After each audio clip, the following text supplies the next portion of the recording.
What's up, everybody? Welcome to SWAT MMA, where we're smoking weed and talking mixed martial arts.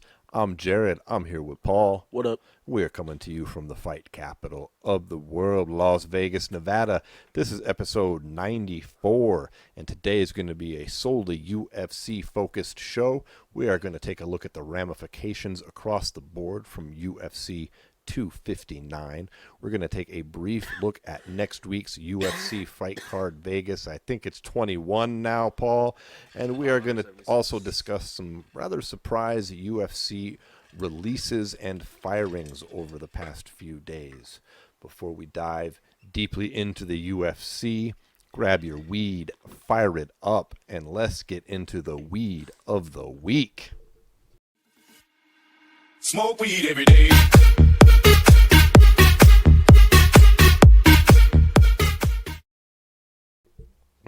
Folks, whatever you're smoking on, we hope it's something good, delicious, hopefully legal.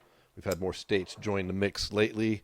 Today, Paul and I are smoking on one type of flower, one concentrate. We've got Slurricane today, my friend, in this pipe right here, as well as this bottle bong. We've also got some of the Ghost OG Diamond still in the packs 3. Let me take a hit of this. How does it taste so far? I like it, actually. I feel like anything that has like that, like, will go into the Well, the genetics here, it's an indica. Genetics are Do-si-do, which we were smoking on a couple weeks ago. Yeah. Crossed with Purple Punch. The Do-si-do, if people which are remember. two of my favorite strains. Yeah, Purple Punch is great. The Do-si-do is Face Off OG and Girl Scout Cookies. The Purple Punch is also one of my favorites. It is Larry OG, and that's crossed with Granddaddy Purple, which is a legendary strain, also a favorite of mine, known for its really heavy trichomes, which if you really don't know your cannabis, that's the good stuff. So this is pretty tasty. I'm going to hit it in this bottle bong right here. You know, Paul, I still haven't bought a new bong since I broke the last one. Oh, I know. You know, because we're smoking out of this tired-ass bottle bong every week. But I got to say, I don't even know if this company is still around, man. Bottlebong.com. I got to say, just they're not expensive enough to be able to, like, promote them and be a promoter and make any money. You know what I mean? Like, I can't give you a web code where we can make money promoting Bottle Bong because it's like $10. Yeah. But it's the best $10 I've ever spent on a weed device. Dude, I've had this thing for like 3 years, man. Use it all the time. Holy shit. Like, it fits on most every bottle. The worst you got to do sometimes is add a little duct tape if it's one of those bottles with the tiny little lids. Yeah. Otherwise, the stem is glass, the bowl is glass, the outer piece is plastic. And you just got a fucking bong anytime you need it. It's pretty dope. It is what it is, dude. But it don't break. Yeah. See, I'm going to say that, and this fucking stem's going to break. I know, you're going to break dude. it tomorrow now. Like, we're going to be on the show next week and be like, what happened to the bottle bong, Jarrod? Oh, I broke the stem. Broke it. Oh, is this PAX going? You turn that off. Okay, good. Yeah, it was fucking hot. Yeah, I could feel it right when I got up to it. I was like, this is all right. Dude, those stay cool for a while, but right now it's set at the max, which is 420 degrees, It's ironically. And it's got the boost on it for concentrate, so Yeah. you have that on for a couple minutes, it gets pretty hot. Yeah, for sure. Anyways, I'm going to hit this Slurricane here. Hopefully, folks, you're smoking on something delicious as well. And while I hit this, we're definitely talking about the UFC because that's all that's on the table today. Yeah. But we should probably just dive into, what do you think? UFC 259. Yeah. Where do you want to start this? It's my question, because there's just so much to get into over the weekend. This is one of the, like, few cards I could, like, honestly say the undercard was just as good as the main card. Like 100%. There were so many great fights on the undercard. Yeah, it was a night of exciting fights. Had a lot of stoppages. Five of the first 7 were stoppages. I was a little surprised with the fight of the night selection, honestly. Were you? Look, I don't like to criticize fighters all the time. It's because Yeah. they're pros. I'm just Yeah. some guy on the phone that used to be or on the radio that used to be a boxer, Yeah. amateur at that. But whatever. Still, I just thought the fight was really sloppy. I thought those guys weren't really UFC level. I think I said something at the time like I feel like I'm watching a legacy card, and that's I mean just I don't know. I didn't get it why those guys are really in the UFC. I know the heavyweight division's not deep, but the skill level just didn't seem to be there. And then I was surprised that they wound up getting fight of the night. Oh, okay. Well, I believe both guys are from the Contender series, so they're both young in their career. That's the problem with the Contender series in Yeah, a way. there's good and bad. One of the downside is we get a lot of raw talent that you're used to the UFC. I mean, I'm old school UFC fan. Yeah. And it used to be where the best go to fight the best. And so just because a fighter's not at their best right now, I'm not saying that like they suck. I'm just saying that level of skill that I was watching, in my opinion, was something that should have been in a lower promotion, not meaning to disrespect the fighters. It was the third fight off the natural undercard, progression. though, on the early prelims. So, I mean, Yeah, it but was. it's the UFC, though. Here's the thing. I like how my voice cracked. It's the UFC, though. Here's the thing, though. Paul? When you're talking about the landscape of where mixed martial arts is right now, see, in the past, I would agree with you with what you were saying. But when you look at the possibility of how fighters can make money now and all that, I know we didn't really plan on talking about this, but when you talk about like how a guy who like Alberg, well, that's a fight we were talking about, where he's like a part of Izzy's team and all that stuff, and he gets automatically a little bit of bump there, you know. And then they're talking about these guys being the future of the division. I'm like, get the fuck out of here. Maybe in years. In years. But here's the thing, though. Back to what I was saying before. I just feel like the landscape has changed where now when you're the UFC or your Bellator or your one, you have some of those younger prospects that you have to nurture and that you have to put up against each other to really, like, you know, get rid of each other ultimately. I guess. And I feel like just because nowadays Bellator could lock someone like Aaron Pico or someone like that, like Ed Ruth or a lot of those Bellator's guys they've in a gone position in like to do developmental contracts. that's what I'm saying. And have like raw talent. Where I'd still see the UFC. They're supposed to get the guys after Bellator and Legacy. That's the problem is where Cage the money's at right Warriors. now. They're not getting the guys after Bellator because you got guys, unfortunately, staying there for their whole career because they can make similar or close you're right. to the money. It circles back know? around mainly to the sponsorship deals. Yeah. These other fighters are allowed that the UFC hamstrings everybody with. If the UFC was allowing the same, patches on the shorts sponsorship deals, A lot of these guys. this wouldn't be happening. We wouldn't be having this. MVP would not be in Bellator right now if that was the case. And guys that leave to go make more money, that wouldn't be happening. Yeah, true. So back to what we were talking about in the card, though. I feel like Olberg and Kennedy were both. I don't know. I wouldn't say they're not ready for the UFC. I'd just say that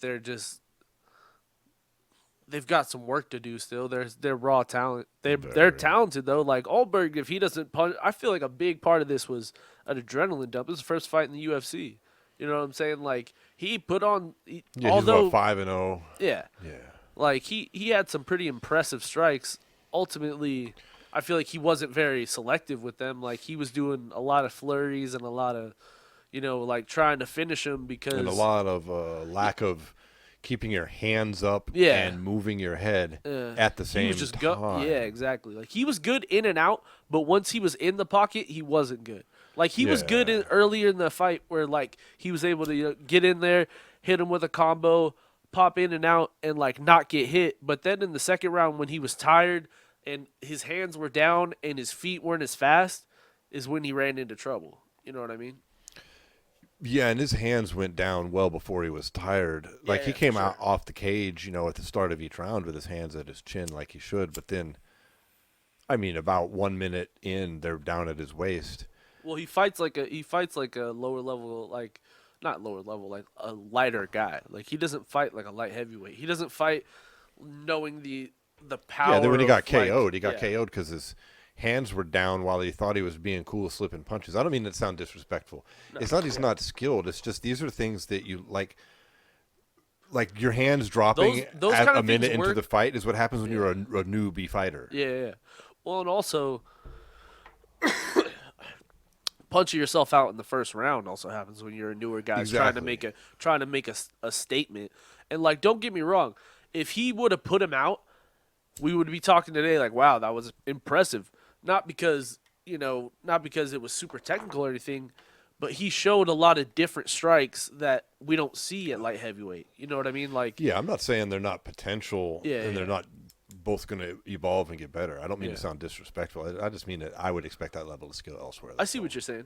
But because at the they're same young time, and raw, I feel not like because the they're old changed. and they suck. They're young and raw talents that I'm not used to seeing the UFC cultivating that, which, as you said, is a downside of in my mind and yours, I think, of the Contender Series. Yeah. You get new stars, but you also get guys that are really like, it'll be years before they're ready to take on the top of the division. Yeah. And are these divisions deep enough to support that? I mean, maybe. I mean, there's guys like Alex Caceres make a career and never really get ranked, and they're still great, exciting fighters we all like to watch. But I don't know. It's tough to say, but surprised to see that fight of the night. But let's move on. Let's move on. And then person who got performance of the night also on the undercard, you had Yulo. I'm sorry if I butchered this name, but Jarrod Medic, right? That dude at 155, he is a problem, bro. He's 155. What was he, 6 foot or something like that? He's 6 foot tall. He's 7-0 now. He's got 5 KOs, he 2 subs. He outstruck his opponent 55-0. Yeah, and I thought it was interesting. He trains out of Anchorage, Alaska, by way of Serbia. Yeah. Anchorage is not really known as a fight town. I mean, I think its most famous fighter is that guy from Tough that used to choke everybody out. Christoph Jocko or whatever, right? No, the dude with the mullet and the tats. Oh, mullet. What? The white dude. I can't remember his name. Cody McKenzie. Oh, Cody McKenzie's from there? I didn't know that. Yeah, he's from Alaska, and he was a well-known on the tough man circuits in the bar fight scene. He had a ridiculous guillotine. One-trick pony, but goddamn, that trick was nice, dude. Holy fuck. I mean, he made a career in the UFC briefly off of basically this crazy standing guillotine. Yeah. But anyways, that's like the most famous guy I know out of Anchorage in Alaska as a whole. But whatever, this guy looks legit, dude. Legit as fuck. Like super, super legit. He seems good on the microphone. Yeah, he was fluent English. Crazy. So he didn't that's have not going to be any real accent. Yeah, you wouldn't think he was like a. Maybe he grew up in Alaska. I expect him to be like Petr Yan. With Well, man, that was a performance of the night for sure. He put the whooping on that motherfucker, dude. 48, or you said 55-0 punched out. Yeah, 55-0. Yeah, it's fucking ridiculous. Put a fucking whooping on. Just old an boy. ass. I watched that. I was like, man, I haven't seen a. Well, here's the thing: can he translate this as he rises up in the ranks? Is really going to be the question. You know what I mean? Let's see. We were just talking about the bad side of the Contender Series. That's where he's from too. That's the good side of the Contender Series. Yeah. That dude just came in and mauled UFC competition and looked like a world beater doing it. He didn't look raw and untalented. Like, what are you doing out there? Well, yeah, absolutely. Well, and I think that's going to happen over the constant. When you have all these seasons of the Contender Series, you're going to constantly have all these people. Like, remember that one card he signed 5 guys off the card. Mm-hmm. So it's like there's going to be these situations where a lot of talent is influxed into the UFC, and some's going to turn out and some's not. But I do think what the UFC was talking about, where they're kind of starting to, we'll talk about it a little bit later in the show, but how they're starting to thin out some of the older guys in the sport. I do think this Contender Series is a good thing for them ultimately, in the long run. Maybe right now it's got some young guys and stuff like that, but I feel like that's where you're going to see the most talent come through at this point. Everyone's going to look to get up to that point instead of, remember before, kind of the route to the UFC was I got to get on Tough. If I get on Tough, I'm going to get signed to the UFC. I didn't mind that because it was a much smaller group. Yeah. That admittedly you did see some people with lower 5-0, 2-0, but they had to go through a lot that didn't count for their record to get there. They had fights that were real fights that just don't count on the record. Well, it's coming back. It's supposed to be airing in June or something like that. I like it. And I like the fact that the Contender Series is there. I don't know if mixed results. It's so many new fighters coming in. I just don't know if we really need that. But it is what it is. They're doing their thing. Yeah. But it is a good and a bad, like everything else. But another guy on that undercard I did want to talk about as well is Sean Brady, who just beat the shit out of Jake Matthews.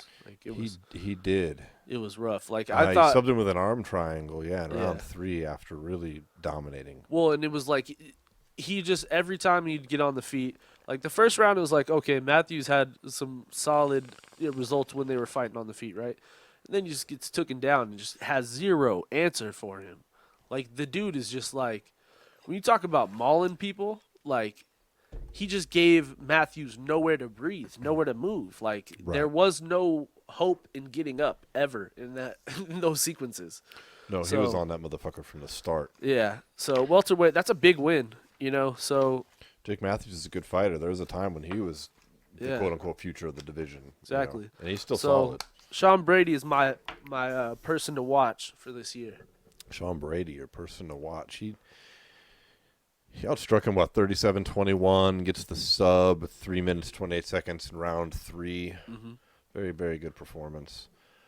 And there was just 0 point of that fight where it really seemed like he was ever worried or ever, like, in trouble. Like, even in that little, like it was weird, like, little takedown punch, like, thing. It looked like he got knocked down at first, and everyone was like, oh, he knocked him down, but it was like he wasn't hurt at all. So, and then he completely took over from there. Like, once it hit the ground, like, he just switched over, and then he was fucking done. It was like, you know what I mean? So, at welterweight, where it's filled with a lot of good wrestlers, I like this guy. Because his jiu-jitsu seems like it's fucking It seems on point. down pack. You know what I mean? There's a fight that was drawing a little bit of controversy for something that happened in the cage. That was the Tim Elliott fight and the Jordan Espinoza fight at 125. Yeah. And it's something that we never would have even noticed under normal circumstances. I didn't hear it. It was freaking blurred. It was what's it called? It was beeped out. Yeah, I heard it right up till the end where they managed to get it out. I think it just depending on the delay in your broadcasting, wherever you know your signal was coming in from, is how much of it you caught. Then I saw it later. Well, I heard on ESPN Plus you heard it, but if you were watching on regular ESPN cable TV, you didn't hear it. Yeah, I was watching on Plus. Yeah. And then later I saw, a segment of video on Twitter that had the full exchange. Yeah. And Tim Elliott said something to Jordan while. Well, first off, let's talk about the win. I mean, Tim Elliott handily beat him down. Yeah. It was, is it return to form for Elliott? Another guy from some up and down Contender series, Jordan Espinoza, facing a tough fighter. Yeah. Ironically. Yeah. True. I forgot about that. 25-13 on the strikes, but the biggest thing was the 4 takedowns. Yeah.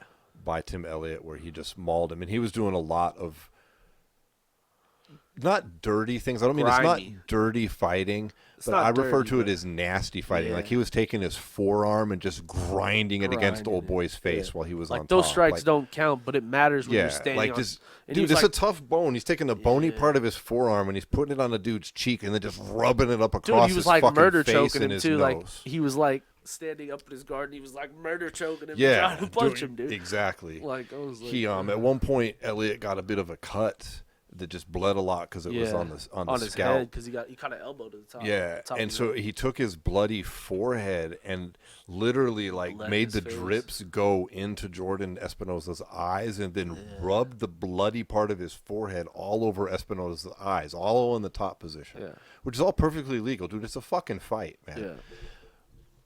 And then he said something. Yeah. I can't remember the round, and it's not really important. I think it was the second round. End of the second. And we never would have heard this if there was a crowd. Yeah. But it's because of circumstance. But he says basically something to the effect to Tim Elliott says to Jordan Espinoza, so you like beating on women, do you? And then basically I'm going to kick your ass. Espinoza says, you don't know the whole story. And Tim Elliott replied back, I know enough. And they said, you don't know shit. And he was like, you don't know shit. Then the bell rang. And then the bell rang. And this all happens while, Elliott is just beating him down. He's talking about, you don't know shit, while he's, getting his forearm across his neck. It wasn't, a pleasant Even the commentary team's like, whoa. And they're like, yeah. Elliott later comes out and says he didn't mean for that to be heard. He's, he was like, it is what it is. Well, because he wanted to say it. And he wasn't like he was trying to get it on broadcast. The goal wasn't for everyone in the nation to hear what he was saying. It was between him and him. And the fight, dude, if you want to say something to a guy like that when you're beating his fucking ass, that's your prerogative. It's not his fault that there's no crowd and the mics are cranked up super fucking high. And you can hear every fucking thing. That is true. People say shit all the time, and people usually got to go back and play fucking mouth read, to see what it is. But And our point here isn't to say whether these allegations are true. I mean, news comes out where there's a big old Facebook post I read. I mean, I read what the girl said, but there's some girl that accused Espinoza of choking her and provided photographs. Whatever that is what it is. To the point where Elliot was pissed off. They used to train together, so they knew each other. They're in the same gym. And he was like, beat the shit out of him. Yeah, he was like, I'm going to put a beat down on someone who, in my mind, is a woman beater. Yeah. And so it was something to see a man beating the hell out of another man and be like, so you like to beat women? And then just punching the shit out of him. Which, as a male who with a strong protective instinct, having a daughter, that's like a feeling I really like.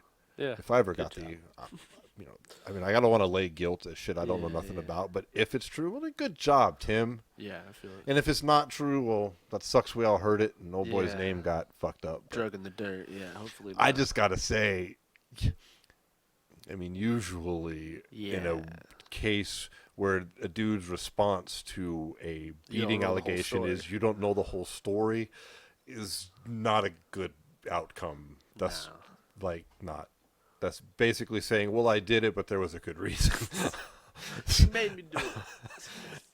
And that's all I'm going to say about that. So we'll leave it at that. Yeah, just reporting what we've heard. Don't know any facts. Not making any. Yeah, but that was something you don't normally see in a fight. I mean, it's something to talk about. Yeah, for sure. But I've always liked Tim Elliott. I thought he's a grimy motherfucker in the best possible compliment that is. Yep. Before this, and so, I like him now even more. And then another fight that got the guy who got performance of the night was Kai Kara France in his it's another flyweight battle. Yeah, in the fight against Rodrigo. I'm sorry, I'm gonna butcher this. Bontorin? I don't know. Bontorin? I don't know. Yeah, I can't remember how to say his name either. Rodrigo Bontorin, I think is how you say it. He was kind of winning that fight. Rodrigo looked good. Dude, he was a fucking black belt in jiu-jitsu. Had his back, had him done. Had the freaking body triangle, had it all set up. But you know what he fucked up was he didn't finish it. You can't sit in a body triangle for 3.5 minutes. Yeah, I was going to say, tell them how long it was. Yeah, it was like 3.5 minutes of a locked body triangle. Yeah. So what that means, hand fighting. Explain that if people don't listen and can't picture what a body triangle is. You're on somebody's back. Basically, you're on somebody's back, and you cross your legs, and you squeeze their body. Yeah, you've got one leg crossed with your foot behind your knee. Behind your knee, yeah. So you've got a fulcrum point that you can then squeeze. So you've turned your lower body into a squeezing fulcrum of bone, basically. Exactly, yeah. So you're squeezing his body, but you got to remember you're freaking tighten up your legs at the same time. So yeah, all of your legs, pretty much. All of your leg muscles. Yeah, so you can't sit there for 3.5 minutes and not expect your muscles to just die off. Yeah, while trying to choke somebody out, which exerts your arm muscles. It went all over the place too. Got to the feet where he was on top, and then it was just a matter of time. Kara France gets out with about a minute to go, gets back on the feet, knocks him out. See, for me, left him flat-footed. That should have been fight of the night. And then the guy who fought against, and I'm sorry, I can't remember his name. Kennedy is his first name. Who fought against Carlos Umbro and won. He could have got performance because he did, regardless of maybe some skill levels not being as high as I'd like to see. That was an amazing comeback. It was like statistically the greatest comeback. He was that he'd had. Like if you look at the fight stats, it's 146 landed punches for Umbro to 82. Okay, in fucking 2 rounds. Yeah. Like he got really beat up a lot. It was an amazing I thought that's a performance of the night, where the Kai Kara France fight should have been fight of the night, in my opinion. Same money would have gone to everybody. Yeah. Well, I guess except Umbro. Yeah. But you see my point. Yeah. But he's losing, and then he comes back with just this series of monster right hands. He goes with the Kai Kara France. Yeah. He lands the overhand right to the ear, basically. Walk off. And then he does the uppercut right up the middle with the right. Dirty. So he goes overhand right, and then because of the velocity, he pulls back on the right, and then he follows that same velocity right up and turns it into an uppercut right. Yeah. And then he whips back around and throws another overhand right, which is just like this whipping motion again. Yeah. So he boom, whips it down and then whips it back across. Just that motion really added extra power, crack, and then walks off. Walks off, but it was a weird stoppage though. So Herb Dean came in and didn't make it clear. Didn't wave it off really. he like watched, like okay, so basically Cara France walks off and Like he pulled Cara France off, but he didn't do the fight didn't waved wave it. off Yeah, thing. no, he just kind of stepped in between and watched him, Yeah. and then Cara France comes back, it goes to lay fucking hammer fist down, yeah. and then he's like, all right, get out of there. And it wasn't Cara France's fault. Herbie didn't wave it off, so it wasn't clear. He thought old boy was recovering. Yeah. And then He's like, fuck that. yeah, he's like, fuck that. He gets all mad. Yeah, he throws his Bontarin does, and it throws his mouthpiece at him, which because he thought he was coming back for a after the bell blow or something, which I see, but really, at first France it looked didn't do like that's anything what wrong. he was going for, but then when you watch the tape, it's like, what are you doing? Yeah, he was making Herb? sure that the fight wave was... it off. Like, but for those real. series of right hands and just the way that they were unfolded and his shot selection right there added extra velocity and extra power to those blows. It was really fucking sick. You know what? Like, that was my favorite knockout of the. That was it was ridiculous. As a striking, I'm a fan of striking. I just thought that was well, and it was just such superb. a turn of tides. Also, like it just looked like Cara France was about to drop to 2-3 in his first 5 in the UFC, and it's like, and he's good. He's a good fighter. He just has had he's ups and downs. That like he's tough, and then he just completely turns it around, and now he's on his way. That's 2 in a row for him, I believe. Yeah, I like that fight a lot. That was fucking really good shit, man. So one thing I do want to talk about here is this card was filled with a lot of 125-pounders and 135-pounders that, like, these fights all really mattered for the division. Yeah, it's a pretty consequential card. Yeah. I mean, even if the names weren't big, I mean, we haven't even talked about, we had Joseph Benavidez against Askarov on there. Yeah. The France Bontarin fight, Elliott and Espinoza. And of course, we had Kyler Phillips versus Song Yadong, which is a good one as well. With 35, right? Yeah, which ultimately saw Kyler Phillips able to kind of, he was the first one that was ever kind of able to crack the puzzle for like Song Yadong, because he's one of those guys who's so pressure forward, and I feel like what Phillips really was able to do that was different from anyone else he ever fought was his ability to keep him at bay with his kicks. Like he threw some potential fight enders. Like, I do not understand how strong Song Yadong's chin is, bro. He hit him clean on the dome in the first round, and I was like, dude. With that high kick? And he didn't even move. He just kept coming forward. Yeah, he reminded me of the Korean Zombie. Yeah, it was rough. Like that level of, I mean, that's why. I mean, that's the whole reason he got his fucking nickname. Is he's gonna take shots like that and just coming at you. Dude, he just took it and just kept moving. Yeah, that was. It was a close fight though. Like, Song wasn't totally out of it by any means. No, it was a close fight. But Kyler was able to secure the win with some takedowns. It was a decision. The fight stats saw actually Song Yadong with 67 to Kyler Phillips 59, but fight stats aren't everything because there's 3 takedowns in there too. Those 3 takedowns, and then also if you look at that, I bet you that he threw a lot more strikes. Yeah, this isn't a point show. The strikes don't mean everything, but because you know what, like, no matter if he's winning or losing the fight, Song's offense is always going to be moving forward and trying to walk you down. So he's always going to end up out striking people. That's why his style is so hard to beat him on a freaking judge's scorecard. That's why we saw when he fought Chito Vera did some of the grappling and stuff like that, but he just got outworked on the feet, and the judges saw it another way. And I was almost kind of worried that was going to happen in this fight as well, because, like, going to the cards, I was like, yeah, that he's lucky he got that last takedown. If he didn't get that last takedown, I think they were going to screw him. I could see that happening. Yeah. Just to round out the number of 25ers and 35ers on the card, we also saw Trayvon Jones take on Mario Bautista and get a early KO 47 seconds in round 1. Yeah, that started the night off. That was a banger. I mean, they both had like 20-something punches, 23, 21 punches, but Jones gets that KO. So just highlighting a lot of the smaller weight classes. And of course, we had the title fight. Well, of course, at the top of the card. Dom Cruz and Dominic Casey Cruz King and Casey King, they're on there as well, which you see Dom get a win. I thought that was not that impressive though. Like, he looked great. Like, good. He looked good, but I just feel like he should have won that fight. Like, it got close in the end, I feel like the first 2 rounds Dom was able to, like, use his footwork and get away, but I thought in that 3rd round that he was taking a lot of shots.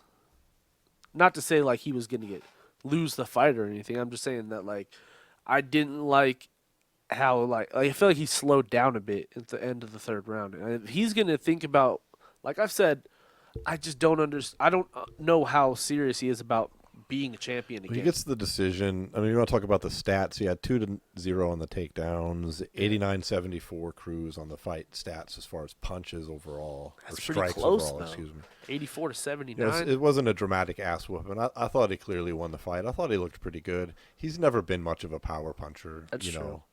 like if he had that power. Yeah. Well, He'd still be a I'm not machine, even but- looking for him to finish him. I just feel like he was hittable for this like I've seen a lot of times Dominic Cruz at his best is an unhittable kind of guy. Yeah. And it seemed like early in the fight that was the case. But as the fight progressed, he became more and more hittable. And I don't think that's like I said, this freaking 135-pound like division is a fucking shark tank from top to bottom. Well, I think you're right, Paul, but I think you're right. He became more hittable, but I honestly attribute more of that to the difficulty of doing what Dominic Cruz does in that tiny ass little apex cage. You think so? Yeah, like he moves all over the place, and when you're shrinking that by so much square footage, it has a dramatic effect. I think. But I'd like to see if that was the big cage, like it should always be. I don't even understand why this is a fucking thing. here's the thing, though. But- I feel like the same thing happened when he fought Cejudo, though. I feel like early in the fight, he looked unhittable. But as the fight progressed, Cejudo's just started hitting him way more than he should have. Yeah, I agree there too, and I think that's a natural progression for any fighter. Okay, you're going to Yeah. be more hittable in the third round, especially for movement heavy. But that was also against Henry fucking Cejudo. Yeah, true. Did I'm that go just 3 saying- rounds? I think so, yeah, 3 I don't rounds. recall. I think it was he finished him in the third, I believe. Or the second, maybe. I don't know. Could be wrong. But either way, Dom's back on track. His first win since We 2016. had a weird call out. He doesn't seem crazy. interested in the belt. He starts calling out some monster Yeah, energy. Hans Mollenkamp. Yeah, some dude. I'm sure right now with all the searches, if you just Google Hans, his name comes up. But he seems to just be some fighter. He works for Monster, and he has some interaction with fighters. And it seems Yeah, like there's he been likes some to weird post a lot of stories. fucking photos and Yeah. and Dominic accused him of trying to use fighters for fucking clout on social media. Yeah. And try to make it seem like if they didn't pose for pictures with him and do shit that he would hurt their He'd withhold their like their money. opportunities of yeah. like, He'd fuck with their bottom line in cash yeah.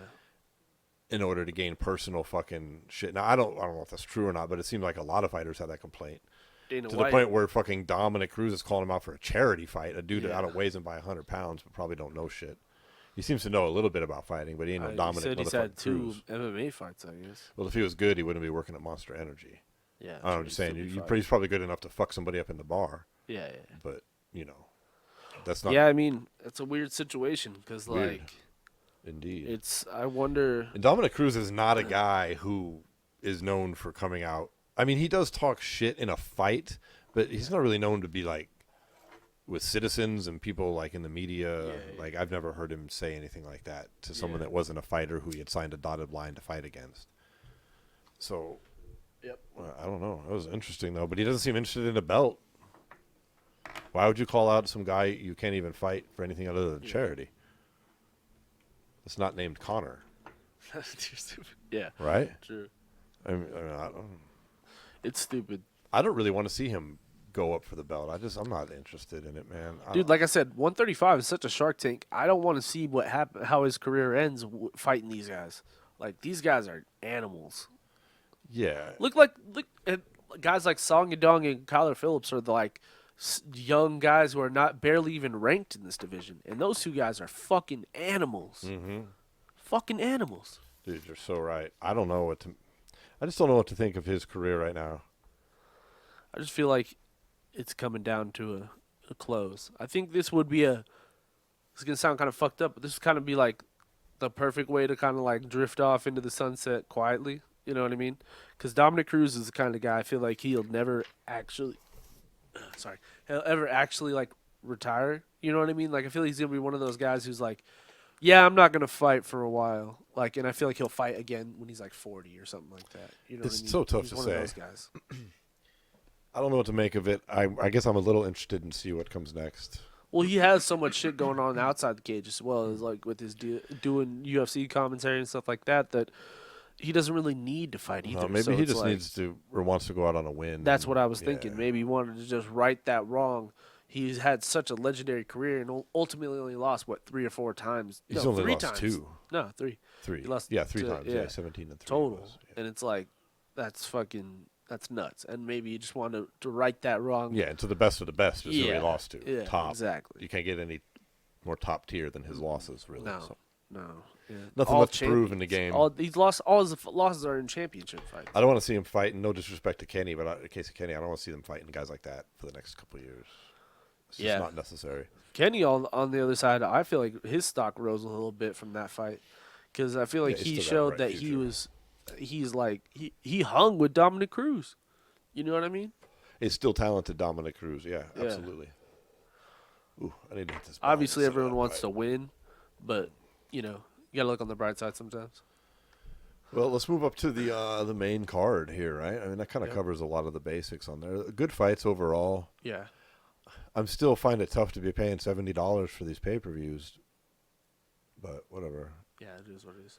I mean, all these were undercard fights anyway, so they weren't technically what you pay for.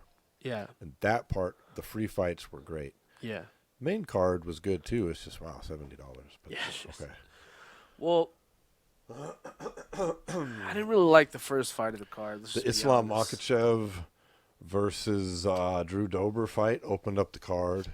155-pounder. Nah, the first fight was Well, I guess it was and Santos and Rogers. Rake. I'm sorry, you're right. Yeah, but it was terrible. It was a freaking stand in front of you, dodge your feints kind of fight. I didn't like any of that fight at all. Yeah, I it mean, was we saw the decision go to Rakic, Yeah. Who landed a whopping 36 punches over For some 3 reason, rounds. he got his brown belt after the fight too. Yeah, did no takedowns, no Yeah. jiu-jitsu, and his coach ran in and gave him his brown belt for landing 36 strikes in 3 rounds on Thiago Santos. I mean, congrats, I guess. I assume it's for what you did a whole lot of work prior to that. Yeah, it was not a very good fight though. No, that was a stinker, as He's they a say. big motherfucker though. He is a big guy. Because Santos is He's not small. I mean, he did come from after. 85, I mean, but he ain't small. ultimately after he'll be ranked 3rd after this weekend. I don't know if that knee surgery fucked Thiago Santos up or what. think His he did. movement didn't look right. Well, here's my question to you about Thiago Santos. Did that knee surgery fuck him up? Or did Thiago Santos strike when the iron was hot in his career, put together a string of wins, get a title shot, and now he's kind of back to where he was in his career before? He's a good fighter, but he's not championship level. Look, I could throw a theory out there that sounds like I'm swinging from some particular fighter's nuts here, Yeah. but I think that you could arguably start to make a case for the problem with both Thiago Santos and John Jones is when they fought that guy, that was the pinnacle of, that was the best they're ever going to do, and that took too much out of them. John Jones took too much out of them that afterwards they weren't ever the same. Yeah, but I'm not saying that's what happened here. Yeah. I'm just saying you can start to at least entertain that thought, because what happened to Dominic Reyes, Yeah. he Well, runs Yan into Yan. fucked him up too. Yeah, but he didn't look good. Yeah. Yeah. And then now we've got Santos, who he has the surgery, comes back, and then it's like, that might have. Anthony okay. Lionheart Smith does not look very good either. Anthony Lionheart Smith. Like, you have these moments where you do good against the champ, but you still wind up getting your ass kicked, and you lose, and maybe that's took too much out of you. It's a theory. Yeah, but this not is saying kind of that's what we what happened. saw from Thiago at Is that what 185, happened? though. Because remember, at 185, he put like 4 or 5 together, and then he ran into Gegard. Gegard knocks him out. Then he loses 3 at 185, moves up to 205, wins 4 in a row, gets the John fight. Then he did loses great. He the did John good in fight. the John Yeah, fight. he did great. I'm not saying he didn't. I'm just saying. Me neither. I just feel like he has. I feel like he had a. Everybody has a fucking time, like Right. like whether it be your peak or whether it be your prime, or depending on the athlete, it's either a set of years or a short period in time where they have to strike when the iron's hot. And I just feel like Thiago Santos is more of a situation where he was 34 when he moved up to light heavyweight. Yeah, he's now 38 now, I do 37, believe. 38. Yeah. He's getting older. His body naturally is not going to heal the same way. The surgeries definitely matter. And then I just feel like the it's, mental yeah. wear and tear matters. I mean, the same argument can be made for Conor McGregor. Like when you, Well, yeah, it's every maybe not to fighter the has, level of Conor and his level of focus, but like Santos moved up, right? Like Yeah. he tried and he failed, and then he's like, I'm going to move up, and then he did it the right great. way. He did it and then the right he got way, there, though. and then he came up short, however close it was. Yeah.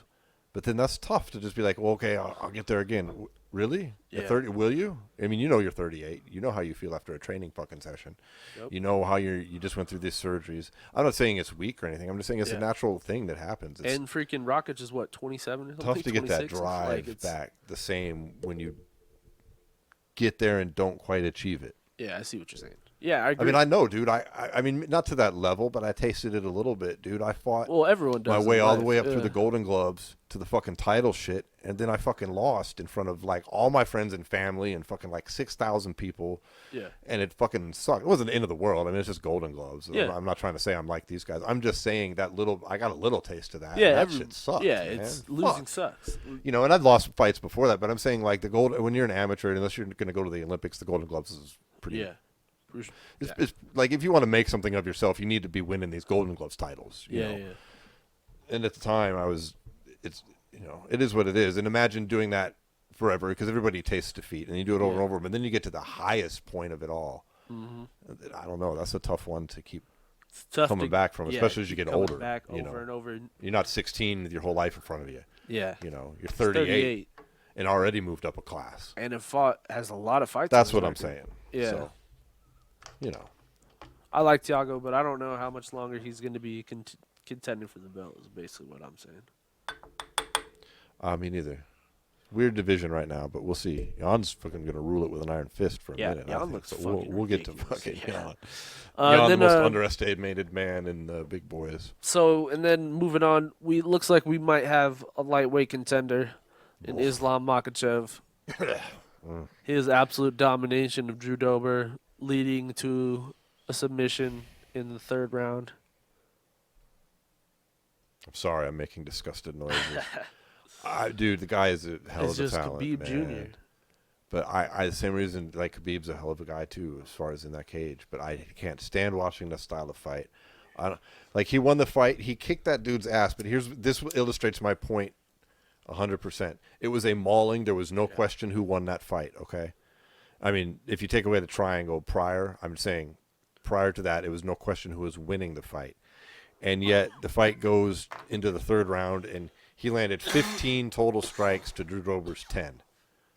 That's what I mean, because the whole fight was him just in top control, moving around, being dominant. Yeah.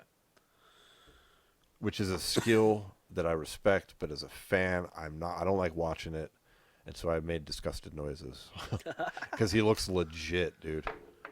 Like, I think he's going to go cause some damage to these. He's calling out Tony Ferguson next. I think he might win that fight. You think so? I think he might. See, I think the only problem he's going to run into is I don't think he's on the same level as Khabib was on the feet. I don't know. That used to be Khabib's biggest criticism, but he was better than everybody thought on the feet. But you know what I'm saying? Like, I don't know. I we mean, it's haven't- hard to judge it when you land 15 fucking punches when you could have landed 600. I Yeah. swear to God. Yeah, Like, he could've. was so dominant in position, but just no Well, that's punching, the thing. I man. feel like that's the difference between him and Khabib. Fuck. Khabib had like that style where he was gonna beat the shit out of you and make you quit. I feel like Islam is more like I'm gonna take you down and look for a submission, and if I get it, I get it. But if I don't, I'm controlling you for the whole round. Yeah, it's dominant, and it's an amazing skill that I respect, but I really don't like watching it. But that dude looks legit. He's going to fight somebody good. I mean, he was calling for a big name before this. I was surprised he fought Drew Dober, but Yeah, I was too. it was We talked about incredibly last week. dominant. It made no sense. So, So yeah.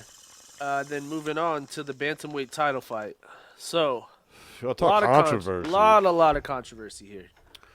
So My let's boy Aljamain Sterling fighting Petr Yan. Yeah. So for people who didn't see, basically how the fight breaks down is Aljamain comes out hot, throwing a lot of strikes in the first round, but Very gets high volume. but then ends up getting caught by Yan and getting dropped. Yeah, dropped, not knocked out or anything, but he does get dropped. Yeah.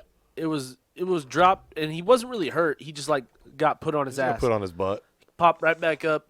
Same thing. So Yan ends up winning the first round. Second round, I feel like is where Aljo, he looked a little tired. Like it's where he started to get a little tired. And so he comes out and he tries to wrestle Yan a lot, and Yan's just not really. Jan's got some great takedown defense. I believe he was something like 1 of 10 on his takedowns at this point. Well, no, he wasn't 1 of 10. He wound up 7 of 7 on the fight. No. I'm talking about Aljo. Oh, Aljo, yeah, Aljo went. Yeah, he was about 1 of 10. Yeah, 1 of 10 in the second round, and then he landed 5% of his takedown attempts. Yeah, it was rough. But here's the thing: is I felt like it was.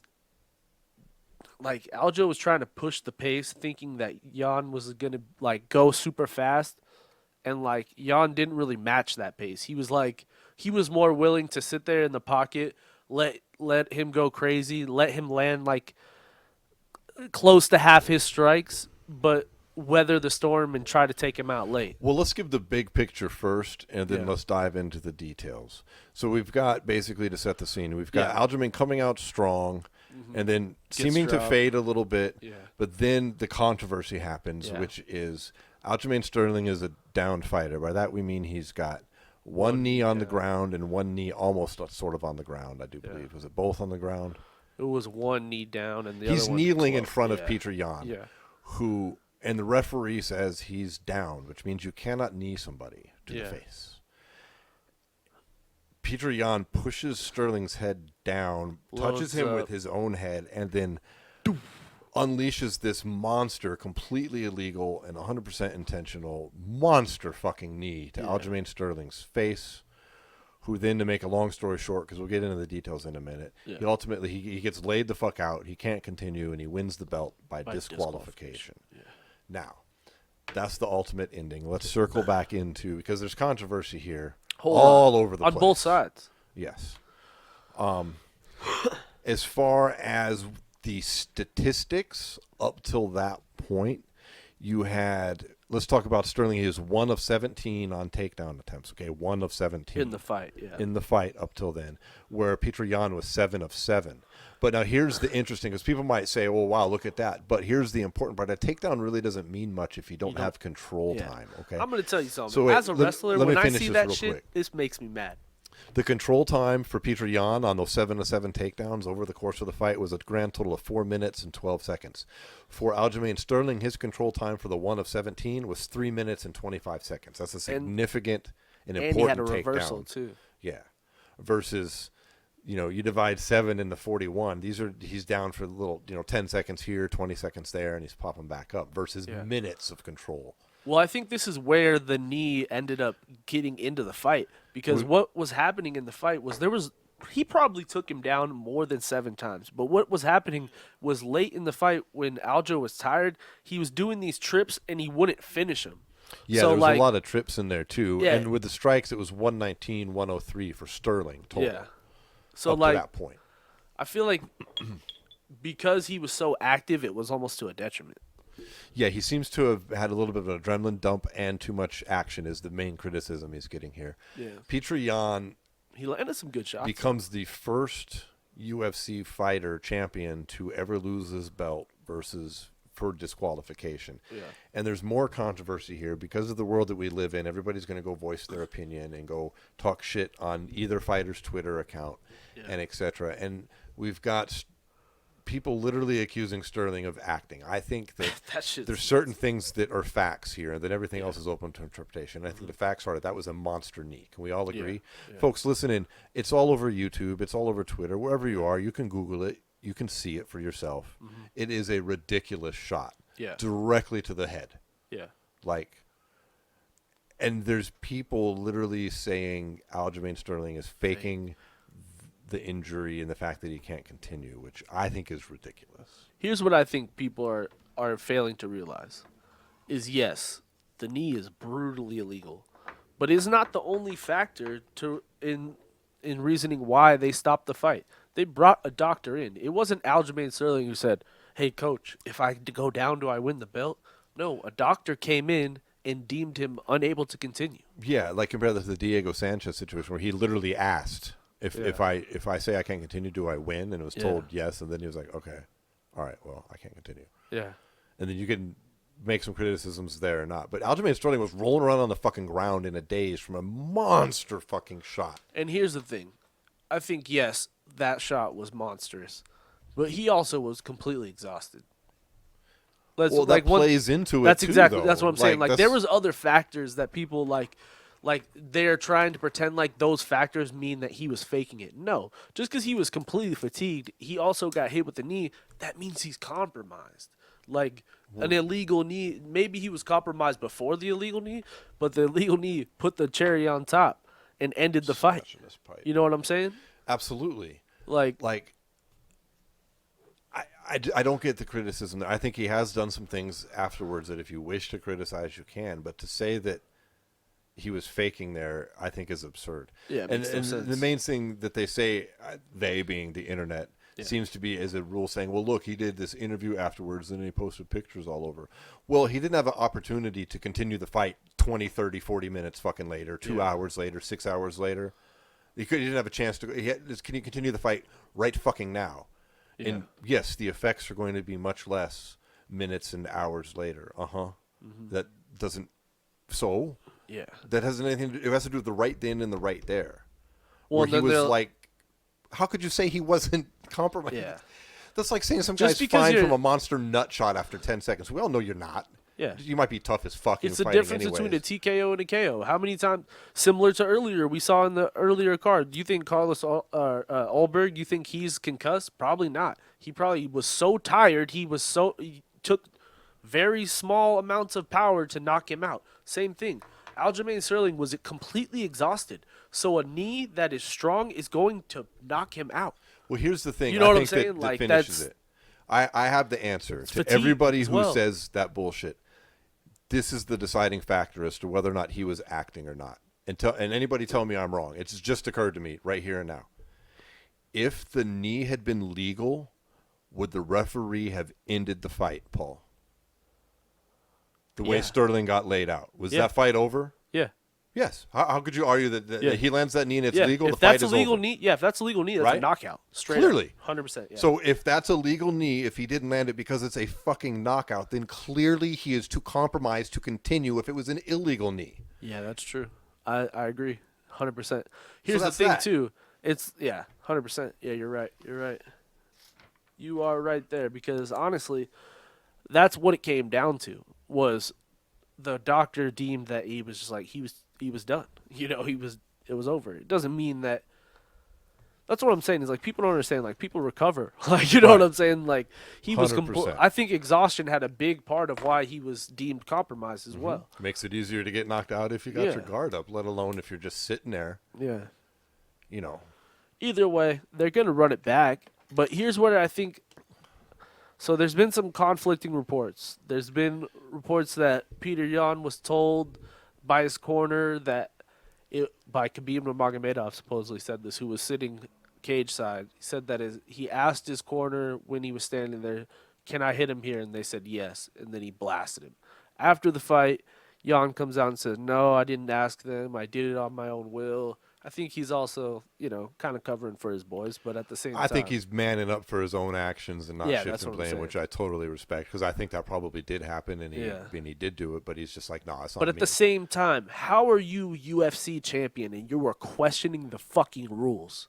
For real. Like- I mean, I think part of this, if you want to get mad at people, get mad at Nevada, who has this weird hybrid rule system where they're using part Yeah, of the but old rules even and part of that- the new rules. Even that, You though, should everyone still know. I Well, mean, here's the thing, though. Everyone knows the there's ref three stands in the back fundamental. and tells them. There's three fundamental rules in the UFC: don't poke a motherfucker in the eye, don't kick him in the nuts, and don't And don't knee it down the fucking opponent. knee him when he's on the ground. Yeah. Or kick him in the head while he's on the ground. It's easy. And he almost kicked Aljamain in the fucking head on the ground, too. He actually did He come fucking close. tried to foot stomp him, and Aljo moved out of the way. He would have landed it right on his fucking jaw. Yeah, you can't. Like, 100%. And if you don't like the rule, you don't like that's not That's- Aljamain yeah, Sterling. Or if that's you think not he his was, fault. I've heard that he was stalling. So yeah, that's what Mighty Mouse came out and said. He tried to say, well, if a man's stalling a fight, that should be a legal knee. Hey, asshole. It's not his fault. He wasn't stalling the fight. If Petr Yan wants him to be stood up, step back, step away, and tell the ref to stand him up. Because he did that plenty of times in the fight. And I think a big part of that knee was people are like, was it did he mean to do it on purpose or not? I think he did 100%. I think Yeah, that knee is a product of frustration. He was frustrated as fuck. You could tell because he kept doing those trips, and Aljo, instead of like coming back up, he'd just lay in his guard and be like, come on down. Because he believes in his jiu-jitsu, and he was tired as fuck. And he knows what's one thing that's always like muscle memory is always grappling. Like when you're tired, it's hard to throw strikes. It's hard to throw big kicks and stuff like that. But when although wrestling and jiu-jitsu take a lot out of you, there's a lot of muscle memory that comes into it that if Peter would have followed him to the ground, who knows what happens. You know what I mean? Absolutely. So he kept not engaging, and I think it severely frustrated him because he just obviously ends up hitting him with that knee. It was clearly not accidental. Aljamain was, I mean, if you buy the stalling argument, why would you say that? Because he was in that position for a minute there. Not a full minute. He's in there for a few moments. Yeah, about 20 seconds or something. So, like that, 10 seconds. I mean, it was obvious. Yeah. And he was stalling, but it's not. Here's the thing. Also, it's he not was fighting up to by the him, rules though. and using them to his advantage, and that's something he shouldn't be doing. Yeah, it's not up to him. I respect the hell out of Mighty Mouse, but that's dumb. That's stupid. And if he feels that way, step back and have the ref stand him up. Simple as that. Yeah. You know the rules as well. And if that's another thing, is another story that came out was Petr Yan was confused by the rules because the ref had came into the locker room before the fight and wasn't as much talking about knee to knee, but was more talking about whether they had a hand on the ground or not. And he thought that because Aljo didn't have any hands on the ground, that he wasn't grounded. So he didn't hear the third person in the ring in the dead silent arena yell grounded? Yeah. That's what I'm saying. After he told but you know him, what I'm saying? I will say grounded. Trying to say he got confused. It's like, I don't believe Dude, just that own shit. it, man. Just own it. Shit happens. So then afterwards, there's even more controversy. That doesn't even end the controversy with this right there, because afterwards, things happen after a fucking fight. Yeah. Right? Winning fighters have fucking parties. Losing fighters sometimes go to have after parties as well. Yeah. There's fans. People want pictures. You got Sterling in the ring, didn't want the belt. Like, he threw it down. I respected that. He didn't really win the belt so much as Yan lost it. Yeah. I mean, if you want to get technical, it is what it is. Whatever. He's the champ now. Yeah. But not because he beat the guy who is the champ. Yeah. Yan beat himself. Yeah, I was gonna say you can say Aljo gets the belt because you can say Aljo didn't beat him, but Yan damn sure didn't deserve to have the belt when he left. Yan lost. Yeah. It's just he didn't lose to Aljamain. Lost. I mean, he did. You see what we're trying to say here. Yeah. It's fucking semantics. But then these pictures hit social media where you've got Aljamain with the belt out in public and taking photos and doing things where he's getting some criticism now, which I feel it. I understand it. If I was Aljamain Sterling, I don't know if I would be bringing the belt with me. I would keep that same energy where I left it in the cage. Yeah. I don't think your fans are going to be too upset if the belt's not with you because everybody knows what happened here. But what the fuck's he supposed to do? Do what you want, man. Do what you fucking do what you want. You know what I mean, though? What the fuck's he supposed to do, though? He is champion of the world now. Like, you know how much promotional press comes around you that you are now the champion of the world? I get what happened, and I get... It's not his fault with the fucking knee land. You know what I mean, though? Like, he needs to use that belt to level himself up, and there's nothing wrong with that. That's where I feel like Petr Yan is going to be hurt the most in this fight, is now he's the B side of this rematch. And... Yeah, because you're right. What you said right there is true. Before you dive into the B side, let's talk about you just said how Sterling needs to use this belt to his advantage. Is it? I mean, let's take their side, the critics. Yeah. So in their mind, should he really, if you play this out, he should not use the promotional tool that he has in order to get more money and fame. That's what I'm saying, exactly. Because Petr Yan cheated, Aljamain Sterling should not use the belt to gain fame and more money. Yeah, it makes no sense. Because the initial thing is to criticize. I admit I don't like the look when you see him with the belt out there. It's like, yeah, really. But at the same time, okay, so Yan cheated, and now I can't get a fucking viral shit. I can't get an interview on some fucking show. I can't try to make more money. He will be with this champion belt. of the world forever. He'll be forever etched into history as they're always the going to champion say of the world. He is the champ now. Yeah, it's not his fucking fault. He didn't act. Once you remove that from the equation, which I think I successfully did by saying, would the fight have been stopped? Mm-hmm. I've seen it happen in wrestling. So there you go. Time. If you're using an illegal move to win the match, that's cheating. You might not like seeing him with that belt on social media. Then go get mad at Petr Yan. You can't, or Petra. Yeah, whatever. Whatever. I don't disrespect. I love the dude. But don't get mad at him, who blatantly cheated and became the first champ ever to lose his belt via disqualification in the UFC. Don't get mad at the guy who literally did absolutely nothing wrong. Yeah. So Just got kneed in the head. Well, and here's the thing. This is where we get into the sketchy waters. So then later on, there's pictures that are released of Henry Cejudo and Aljamain Sterling running into each other at the club and doing a face-off and talking about if Petr Yan wants to wait too long, we can run it. And it's like... Yeah, Cejudo, who was talking mad shit earlier, he even accused Aljamain of acting, who then he walked it all back, actually apologized, said he was just talking shit, I didn't mean it, I was just whatever.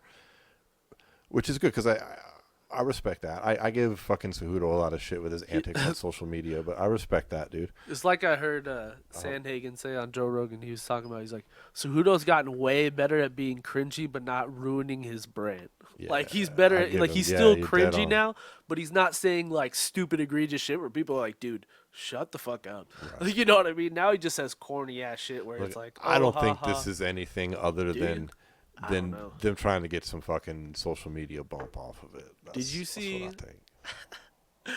Did you see what? I think it was Corey Sandhagen said, or somebody, one of the bantamweights said under that post with Henry and fucking Aljamain. They said, Cejudo, you retired the same time as Khabib.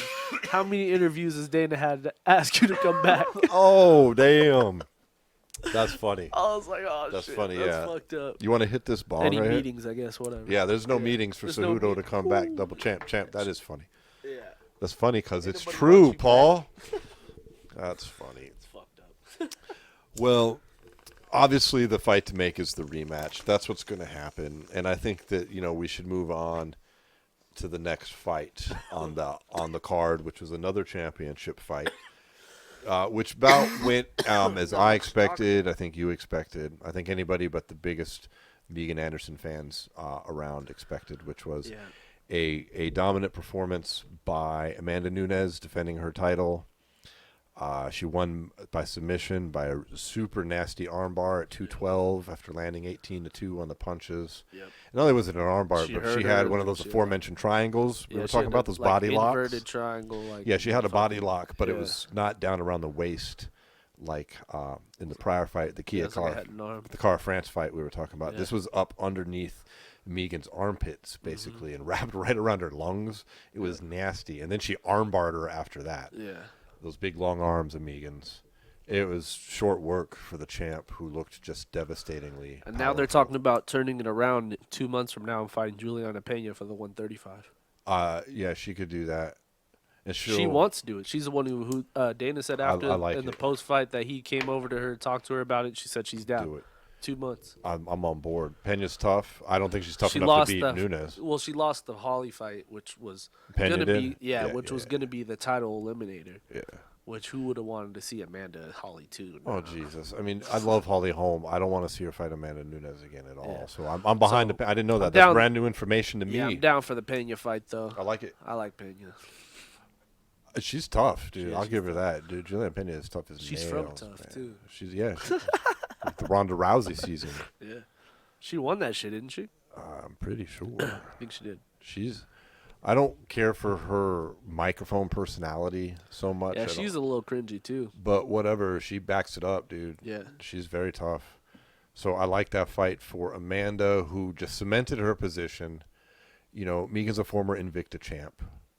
Yeah. It just adds yet another lineal title. I don't know if she lost it in there or not. It might have added another lineal title for Amanda, but it's short work of a talented fighter. Yeah, true. Here's the thing, though.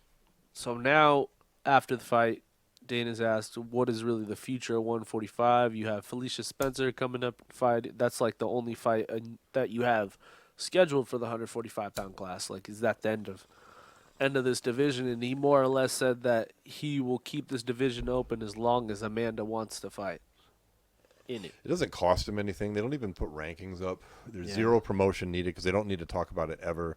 All they got to do is schedule a couple fights so there's a contender. Somebody got to win 2 fights max to get to Amanda at 45. True. Maybe even 1 if you have some kind of name and you come in and beat somebody. If Holly goes up to 45 for a fight and you beat her, there you go. Something like that. You could literally walk into the UFC, beat Holly Holm at 45, and get a title shot. Not that that's easy to do. Yeah. I'm just saying. There's not a big road. That's the pathway. Yeah. I mean, Or Kayla someone Harrison's like at that. 45 right now, isn't she? Yeah, but how? I mean, it's she's gonna be tied into so, PFL, I don't. but- Yeah, I just don't know whenever she's going to be able to get over. I don't think that'll happen, but I mean, theoretically it could. Yeah, I feel you. You know, they could keep it around so they could bring in people like her Yeah. for one-offs. Who knows? Not Amanda's fault. Another amazing performance. Cute fucking kid she trotted out there. Yep. She's the little cub. I remember them days when my daughter was that little. Those are fucking things. Those are special times. That's cool. Good for her, man. Yeah, I'm just gonna say something right now, from the lead up of the fight, that I just hope and hope and hope is not true. I Who's that? saw Amanda Nunes wearing her wrestling shoes outside, like walking around, like walking to Isn't her that like a workout. big no-no in the wrestling community? You don't do that shit. You're It's tracking. like you don't in wear your bullshit. fucking boxing shoes You're tracking in bullshit. outside either. Yeah. I'm sure it's the same concept. I don't. Yeah. Hopefully Maybe that MMA was just fighters- like. Hopefully that was just them like, hey, let's get a shot of you jumping out of your car and just walking in and working out. Like, hopefully it was one of those, because it made me cringe. I was like, oh, stop, Can't be doing that. stop. All right, so let's Those little get. nuances they might not know because they don't wear fucking shoes in the fucking cage. Yeah, true. So let's move on to the main event. Well, the main event was the 205-pound title showdown between 85-pound champ Israel Adesanya and current champ Jan Blachowicz, Yeah. the legendary Polish power. Yep. And man, you know, this was the Israel Adesanya show leading up to this. I mean, Jan's been completely overlooked. I think, you know, I don't think can't argue that. I mean, at the pre-fight press conference, he got a grand total of 2 questions. He Yeah. was the betting underdog. We talked last week about we were going to find out about the size differential, and I guess we did, because Jan won that fight by decision. He outstruck him. He manhandled him on the ground. It was fairly close in the beginning, but the last 2 rounds. I don't think he outstruck him. Like, maybe on the numbers he outstruck him. Yeah, but I'm talking 107 to 78. Yeah. But maybe on the numbers, but like watching the fight, I think Izzy landed the better strikes. Well, it was top heavy. Yeah.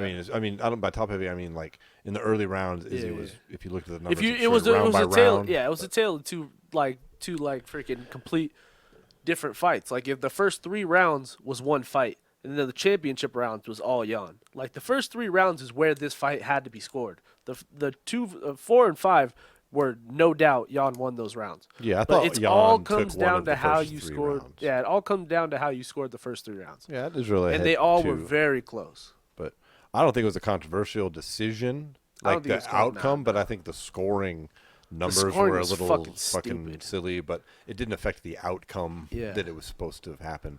I mean, I thought it was a clear win for Jan. I think that if there had been if he'd got that takedown in the 5th round sooner, Yeah. then I think it would have been a TKO, and Think so? the ref would have stopped it. Well, he ended in full mount on Izzy, just raining down blows, and there was the clear size difference. Yeah, I mean, think not the only on size the difference definitely scales. mattered, I mean, yeah. Izzy clocked in at 200 pounds.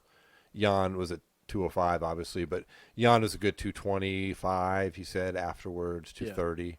And it was obvious who was bigger. I mean, Here's the thing, look at the too. arm difference. Yeah. Here's the thing too is I mean, holy shit, dude. one thing that Izzy said that happened to him during the fight is he said he lost his legs after the first 3 rounds. And that change in weight ultimately comes to that, because when you're out of shape, I'm not saying he's out of shape, but you know what I'm saying? When you're not used to carrying that weight, when you're used to, taking your body down and fighting and weighing in at like a lower weight and fighting at a lower weight, your body's not used to carrying that extra weight when you're grappling, when you're just, you know what I'm saying? Like, his legs were the first thing to go. That just shows that, like, he didn't carry that weight properly. You know what I'm saying? Like, that he didn't fully commit to being a 205er. He more just like, Jan whatever, let's do landed, it. like 11 solid leg strikes to Izzy. Maybe not all of them Yeah. solid, but maybe not a huge amount. But it was about Yeah. 10% of his striking, was at Izzy's leg. But those were Jan's legs are tree trunks. I mean, Yeah. these are 2 men who were Jan is similar very in height. underrated. Yan, there's the two men very similar in height, but I mean, if you just look at arm size alone, Yan was way Yeah. bigger, way thicker, way more powerful. I'm just gonna be honest. Yan is very underrated. I don't know why, but yes. I don't know if I want to say what I was gonna say. I wonder why. Does it sound think- terrible? Are we going I to get think he canceled? could give John. I think he could give John a run for his money. Oh, we're not going to get canceled for that. He might. I think he could give John a run for his money. I hate saying that because I Have you love noticed John John Jones has been very complimentary of Blachowicz? Yeah. He doesn't want any heat there, maybe. Who knows? I'm not saying he's ducking him by any means. I'm just saying that No. Jan he's gotten so much better in just a 3-year span that I don't know, man. He could go down as one of the greats. Well, here, let's talk about the round-by-round numbers. Let's break this down like we were talking Yeah. about. And again, these are just stats. They're not the whole story, but it's a lot when you're talking about Israel Adesanya being a striking specialist here. But Yeah. in the first round, total strikes landed, we had Blachowicz landing 58% of his strikes, 18 of 31, to Adesanya's 13 of 30 at 43%. So that's interesting. Round 2, 23 of 49 for Blachowicz, 21 of 42 for Izzy, about similar, close to 50% for both guys. Round 3, you've got Yan outstriking him again, 24 to 21. He also rocked Jan. in Round 3, 4, you've got him outstriking him 14 to 11. And then round 5, you've got him outstriking him 28 to 12. So, I mean, I don't know how you don't make the argument that he outstruck him. He outstruck him by numbers every single round in the Yeah, last but two round rounds 4 were and 5, a dominant. lot of those strikes are from up top. Mm-hmm. They're not from standing. Yeah, because in round 4 and 5, Izzy landed 11 and 12 strikes. I said he may have outstruck him, but I think the quality of strikes that Izzy hit him with were better. I'm not saying every punch was good, but I wouldn't necessarily say that either because they all came from a distance. Like 98% of Izzy's strikes were at distance. So he landed a few good pops. I'm not saying they were bad. But he definitely rocked Jan, and Jan never rocked Izzy once. Oh, I disagree. He on landed top some he may powerful have, blows. but And he didn't look standing, rocked. He looked stunned. Rocked and Bro, stunned are two he was different things. he was chicken legged for a couple Then how come seconds. Izzy, the striking specialist, couldn't take out the chicken-legged fucking 205er? I feel you, but I'm just saying you can't. If he was rocked, it'd be over. I understand your problem with Izzy. I get it for this fight. I love Israel Adesanya. I know, but I am you a don't fan, like but he you don't like him because he much talks shit. so much shit, and it also included a man named Stipe, and you don't let anybody talk shit about Stipe. You're right, I don't. That's literally what it is. And it's not that he talked shit. I like the shit talk. It's that afterward he tried to brush it all off like it wasn't a big deal. When you got to be like, dude, you're going to get some flack. When you talk that much shit, you got to take some flack back. Yeah, and he was just like, oh, well, it was, dude, all that shit you said about size, chasing John Jones. I'm going to go whoop Stipe's ass. Dude, John Jones will fuck your world up at heavyweight. I'm sorry. John Jones is 252 pounds right now. He's going to murder your fucking ass. You cannot fuck with these guys that are that much heavier. Because we saw what happened. Once Jan took him to the ground, Izzy physically did not have the strength to get up. Yeah, but here's my question to you.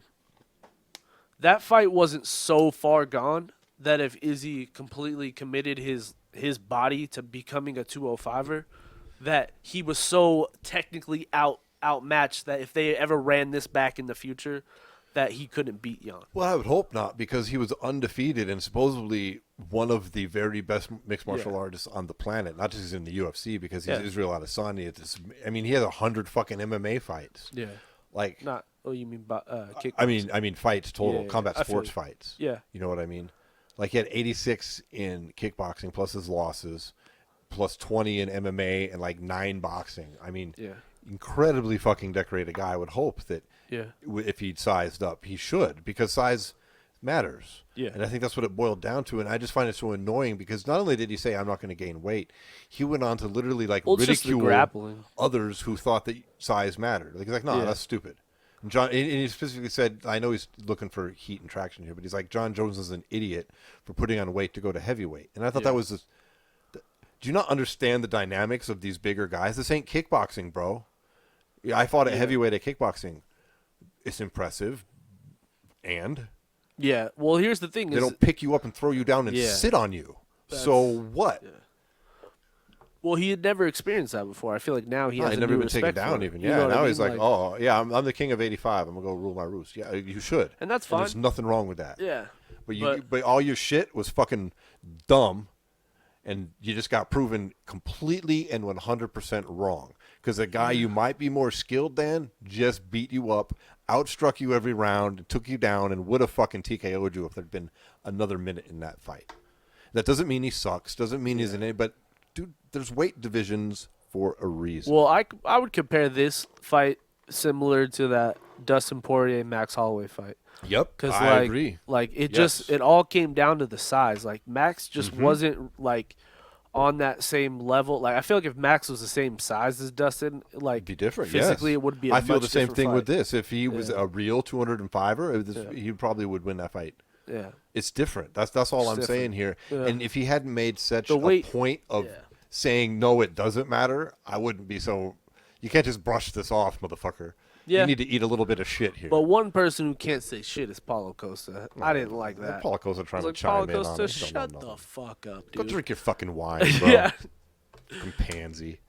And then you I thought I didn't called like, it and then you thought he was serious about that line at the end. He was obviously poking at Costa. You thought he was serious about. I stayed Well, I up just didn't all think night. that was the time. Now, how many Yeah, people are thinking I about feel Paul Costa right now? I mean, He's a fucking troll though. That's his persona. He's the ultimate troll. Even when he's losing, he's still trying to troll I'll somebody tell you else. what I would have liked. And he did say this later, so I'll give him credit for it. But afterwards, if he would have just been like, yeah. I think you wait for the champ, actually, for the fucking interview. I don't know what happened behind the scenes there. I'm not going to bring it up, but whatever. Yeah. He should have just been like, in my opinion, immediately. I was like, well, I guess I should have bulked up. I was wrong for all that shit I said about size mattering, because clearly Yan is a very skilled fighter and beat me, and that size was an advantage that he had. Kudos to the champ. I'm going to go back to 85. Then talk your shit or do whatever. But because you're right, I got nitpicky. He talked about my boy Stipe. Tried to act like you're going to beat up Stipe. I know you. Stay I in knew your it. lane. I didn't want to say it over text because I was like, in I your knew it the whole lane. time. I was like, I'm just gonna say it on the show because You're it's right. better to address it there. I get finicky about that motherfucker. I don't know. That's your boy. Stipe's a hero to me. I mean, for your real, I boy. respect. And I don't mean I think he's like Superman. I really respect a person who I know what it's like to be a father. I know what it's like to have a hard job, and then to go do shit where you're saving people on the side. I just respect the shit out of it. Yeah, I feel you. And Stipe don't get no respect.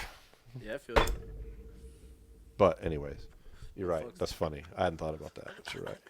He dared bring Stipe in. Because you know why I know that? Because you were fucking with Izzy hella until he started talking shit about how he could move up to heavyweight, not fight Jones, and that he'd fight Stipe instead. You're like, no, that's not happening. I was like, it could happen. And you're like, nah, fuck that shit. It's not happening. That's so funny. I didn't even really notice. Yep, I got you. That's hilarious. So there you go. I own it. But, You're right. Hey, ultimately, I just feel like shit happens. He dared, like, I know everyone's like it's a shitty line, but ultimately it's true. He dared to be great, fell short. Now he goes back to 185, and he's still the king there. I mean, that's just is what it is. I don't think he really took any damage to this fight either. That was like ultimately going to hold him out for a long period of time either. Right. He could probably turn around and fight in May Yeah, and I think he'll or rule July if they have 85 the for quite a international while. fight week. Maybe. And I think all this John Jones talk is going to be done with, which is fine. I don't think that Which is fight needs fine, to yeah. happen, dude. You're going to I go just- have a big career at 85. If he wants Yeah. to maintain that body shape, I think that's where you go. Maybe you go up like Anderson and you fuck with the dude who's not the goddamn champ.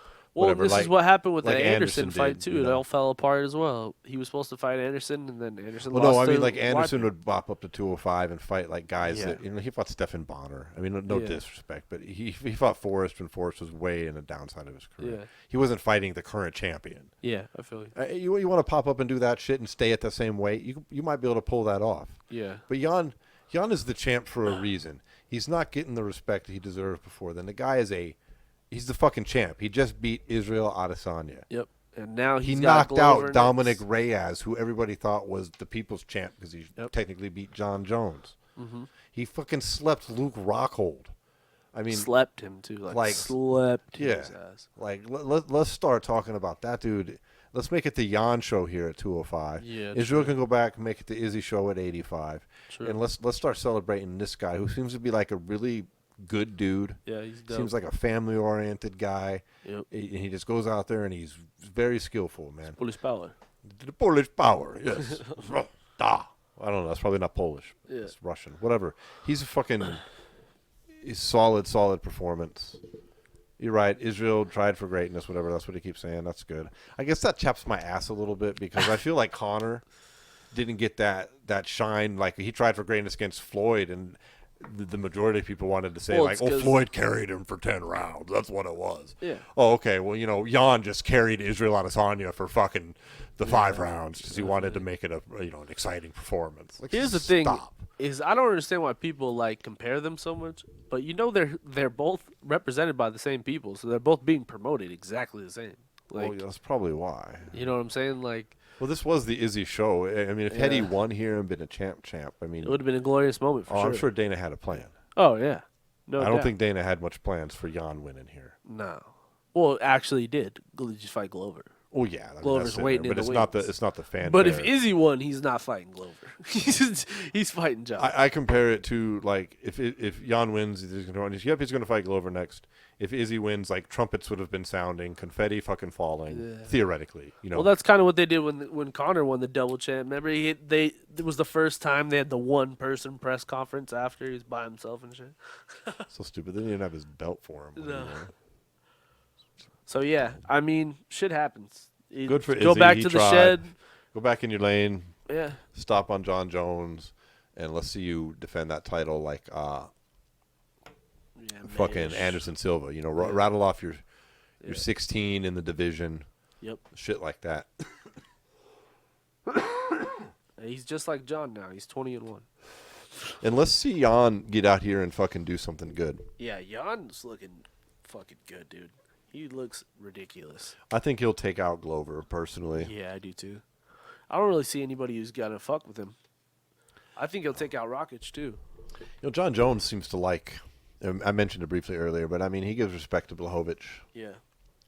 I'd like to see him. I'm sure he'll Eventually get a big welcome back in Poland. I know he did when he won the title. Yeah, and they're short on stars like him there in sports. That's why Joanna Jędrzejczyk is such a big deal over there. Because they don't have it, and now they've got Yan here who really cemented his spot. It's hard to be considered the man when he didn't get the opportunity to beat John Jones. But now wanted to. It wasn't his fault. Yeah. But now he's really cemented it. He knocked out Dominic Reyes, and then this here, even though it's against an 85er. Yeah. I mean, right now that's the next best thing to John Jones, isn't it? Fucking Israel Adesanya. Pretty much, yeah. I mean. Yeah. Well, there you go. Name-wise, for sure, yeah. Yeah. So, big feather in his cap. Well, I think that about wraps up our recap of 259. Yeah. Great night of fights. It was really impressive. Yeah. Across the board. Yeah. So, let's move on to this fight night we got coming up. Headlined by Leon Edwards and Bilal Muhammad. Not the fight we were supposed to get. But yeah, we were supposed to get Leon and Chimaev here. But this is Bilal Muhammad. I like him, dude. I think he's a star in the making here. This is a great opportunity for him. Hell of an opportunity. He beats Leon Edwards here, then he's going to have the mic after a main event. Admittedly, it's nowhere near the card we got this past week. Mm-hmm. But it's a good opportunity for him. I think it's a big danger zone here for Leon Edwards. Mm-hmm. I have a hard time getting on the Edwards train. I don't even remember him anymore. Christ. I'm kidding, but it's like. I think Leon, this is a good chance for him. He fought in 2019 last. It's 2021. Yeah, true. I mean. Yeah, but this is his chance to prove, there's levels to this shit. He is the upper echelon of the division. He's what, Bilal's, 8 in a row? Yeah, right. Bilal's kind of viewed as that 15 to 12 ranking spot, Bilal's tough though, man. He's tough, but you know what I'm saying? If Leon really wants to prove that he still belongs and his time off he's been doing nothing but getting better, he comes out here and he takes care of business. Yeah. I don't know if he does that. Yeah. Who you taking? Dude, I'm taking Bilal Muhammad. I'm taking Bilal with the upset also. I think he's going to come out. I think he's going to say something that ring cool rust on the mic. Matters. I think it does, too. And Bilal's fought fucking 2 weeks ago. Yeah, he's real fresh. And he's been on an upswing where Leon Edwards has been, too. But the problem is he's just been sitting over there stagnant. Yeah. And we just don't know. And that unknown makes me just go with Bilal Muhammad. True. Then we got Mirsha Sirkanov taking on Ryan Spann. A little bit of action at the bottom of the top 15 at light heavyweight. I I like Sirkanov here. He's Dude, tough. Sirkanov's tough. He's a tough motherfucker, dude. He's pretty underrated. I've seen him do some pretty impressive stuff in the cage. Mm-hmm. He flies under the radar. I think he's going to take out too. Spann. Yeah, all these guys here ranked at the weight class are tough, but Sirkanov, I like him in this fight too. I do too. Here we got Dan Ige fighting on this card too. He's always fun to watch, right? Fighting Gavin Tucker. And Gavin Tucker's fun too. He's tough, dude. You know, Tough, he's unranked, tough but he's Canadian good. man. Yeah. Hey. He's tatted, bro. Yeah, Like he is he's tatted the fucking fuck up. tatted. It's nuts. He's good though. Have you? He just beat.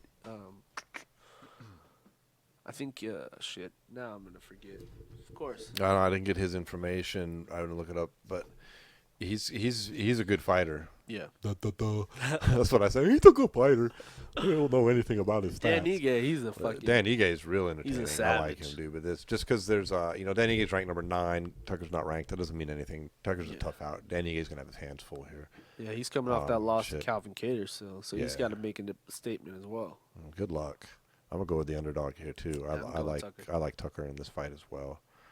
Angela Hill is coming back for yet another appearance. Well, it is this her. this has been rescheduled twice. 2, This is 3, that. 4, 5, 87th fight in the past 87 days.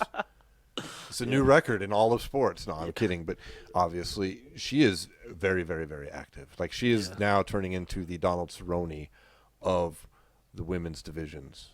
And By she's that I getting mean better. fighting anybody, anytime, anywhere, all the time for Yeah. like a couple years now. She's just in the octagon, and her skill level is increasing as well. Yeah. I mean, she lost that really razor-thin fight against, was it Gedalia? Gedalia, I yeah. thought she won that I thought she did personally. too. I was really bummed to see her take the L from the judges there. Yeah. But she's back fighting Ashley Yoder. Ashley Yoder's tough. She's a man. tough Should have outing. taken easy This fights fight's been here. rescheduled 3 times, like I was saying before. Has it been COVID related or has Yeah. it been? Oh, okay. It keeps getting COVID tracing. Oh shit! I forget our videos are on YouTube. We shouldn't say that word. Oh shit! But whatever. Bleep it out. Well, we're not monetizing with those anyways. But Okay. yeah, they just certain words on YouTube these days are making it more and more where you literally can't say certain things. Yeah, it's weird. Well, yeah, I like Angela Hill here. I like Angela Hill both from an analytic perspective and from a fan perspective. Yeah. So hopefully she gets the win here. Another guy I like, both guys are like coming in at 185 pounds. Who are they? Eric Anders taking on Darren the Dentist Stewart. Dude, Darren the Dentist Stewart. He's tough, but I think he's appropriately taken because the original dentist, of course, for me will always be Josh Neer, who's of course no longer fighting anywhere near the UFC. But Darren Stewart is a worthy name holder for the dentist, and Eric Anders, he had that brief stint up at 205, right? Yeah. And he looked okay, but I think he's better suited back down here at 85. Yeah. Well, and Eric Anders, he's kind of got like a different story too. He's a D1 football player at University of Alabama, and kind of like transitioned to MMA later on in life. So I feel like those kind of guys like that have the athletic gifts that aren't maybe as like sharpened on their skills. Yes. I feel like he's one of those guys who's made the most like evolution like of all. Like I know there's been a few guys who come from the NFL and stuff like that, and college football and shit like that have switched over to fighting. I think he's like just starting to come into his own. Like he's just got all the skills, and now it's just up to him to really make a run. You know what I mean? They just have to learn to apply those movements in slightly different scenarios, Yeah. but all the speed and necessary muscle skills are there.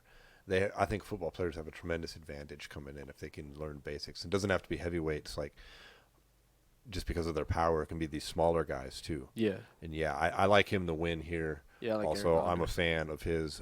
He's a tough dude, and I think he's going to get a Anders good Anders. solid win here over Darren Stewart. And I'm interested to see what he can do back down at 85. Yep.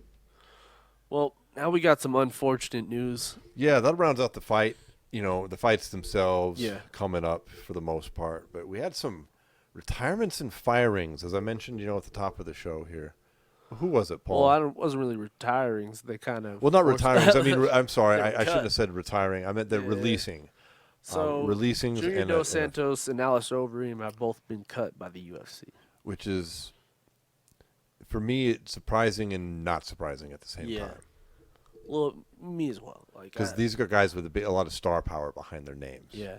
If They you get look paid at their a lot. if you look at their star power in their name value, you'd think the UFC would hang on to them. You look at their fight records and the amount of money they get paid, you can see why the UFC might be like, Exactly. well, Tom Aspinall is looking. Yeah, fuck. You know, Yeah, I feel you. Alistair Overeem gets like, I think $400,000 Flat fee, probably. flat fee minimum. Yeah. You know, some of these guys get, and they paid him a lot. Yeah. And he's fallen on tough times. So had Junior Dos Santos, Yeah. and he looked so bad. I mean, I have been a fan of Junior since back in the day, man. When he was the champ, I thought it was awesome, dude. But that doesn't keep me from criticizing him. And I really, really was disappointed in that Cyril Gant fight. Yeah, that was rough. Like, I remember live texting you, like, what in the fuck is wrong with Junior Dos Santos? Like, this is embarrassing. Yeah. You know. And so I look at that, I'm like, yeah, no wonder, dude. Yeah. You probably should go fight in Bellator right now. And that becomes the question: is where now do they go? Are they going to retire? What if Alistair goes to 1 and starts juicing it again? He could probably juice in Bellator too. Probably.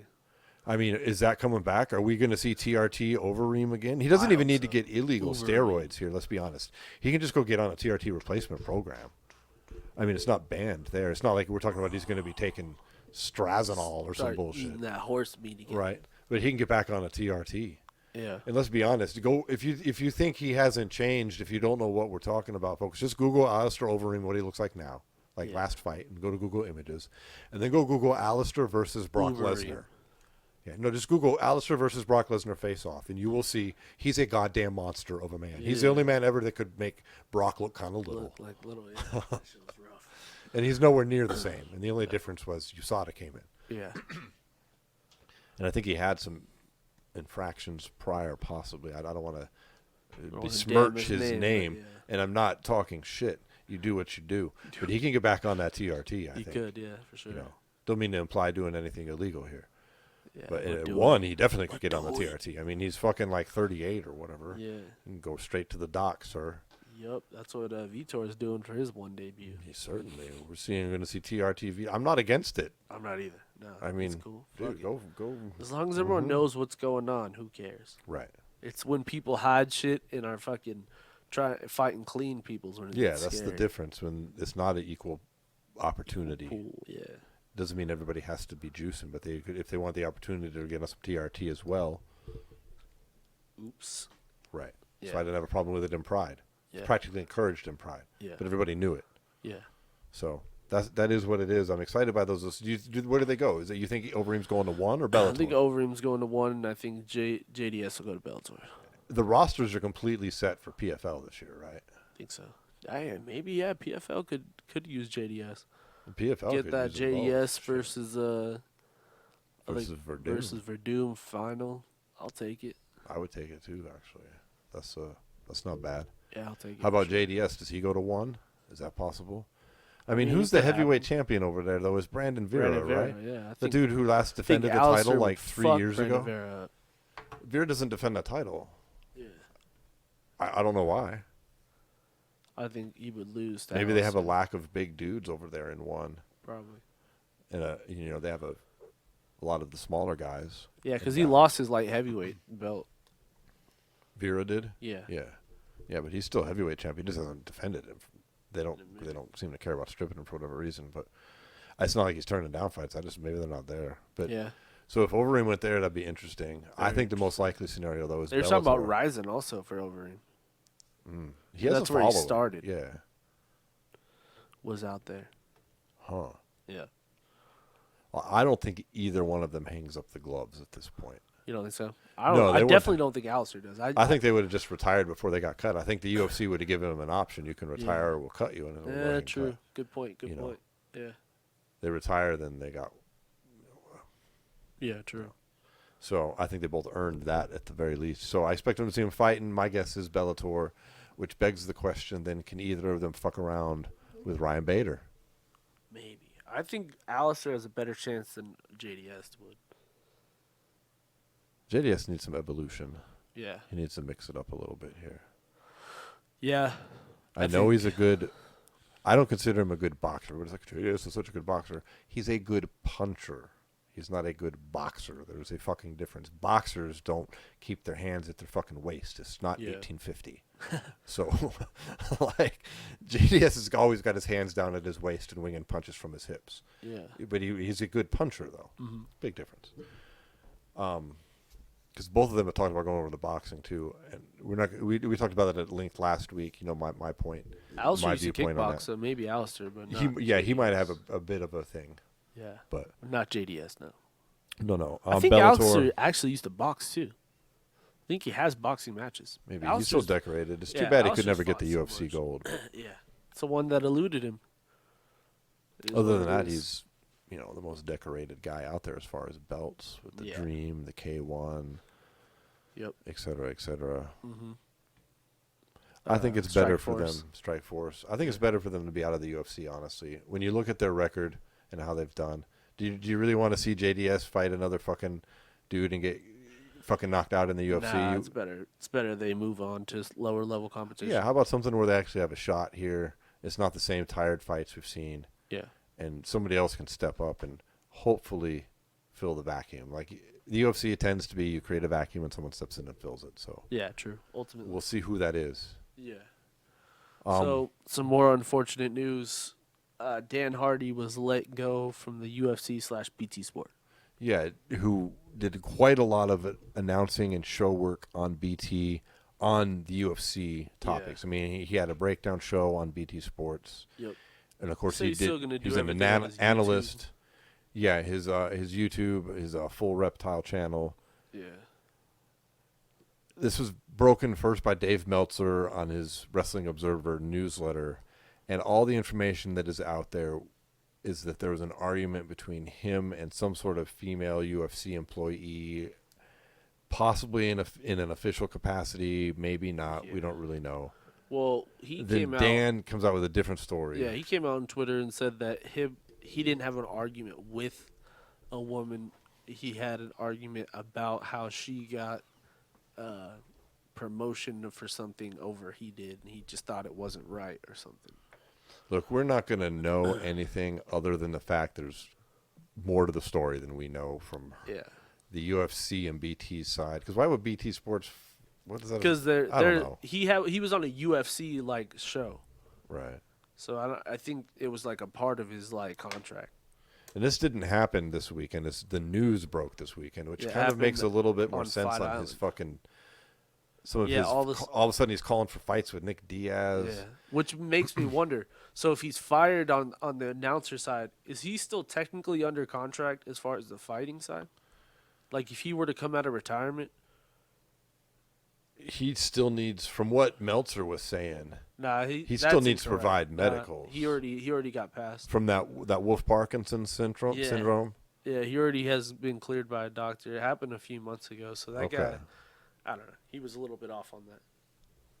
Well, who knows with these kind of situations too? Also, like it depends on where the UFC draws the line at their different businesses. You know what I mean? Mm-hmm. If they draw a major distinction between what you do as a broadcaster for them and what you do as a fighter for them, then one shouldn't influence the other. If they view it as one big happy family, then it might fucking influence the other, and Dan Hardy might find himself fucking cut.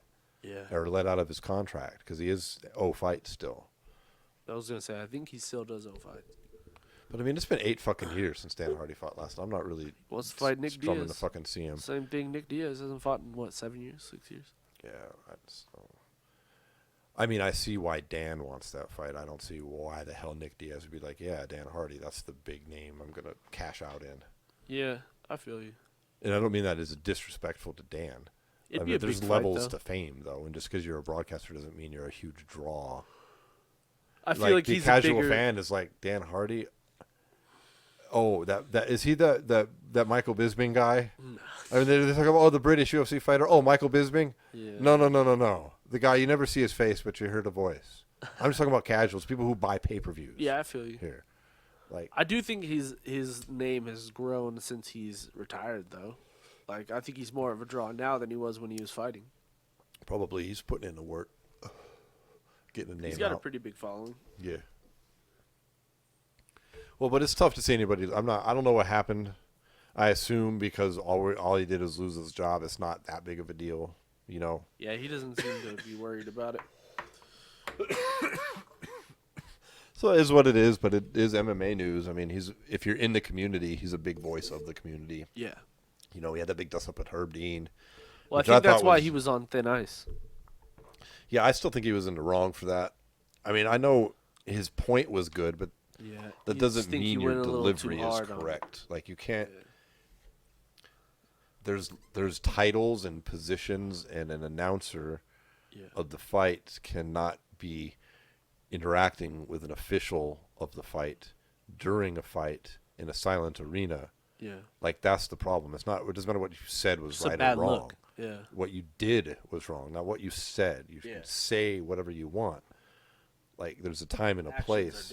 Yeah, and you're influencing a fight. You're at that point, no matter what your point is, be it right or wrong, you're a person with no authority over the fight attempting to influence the outcome of the fight.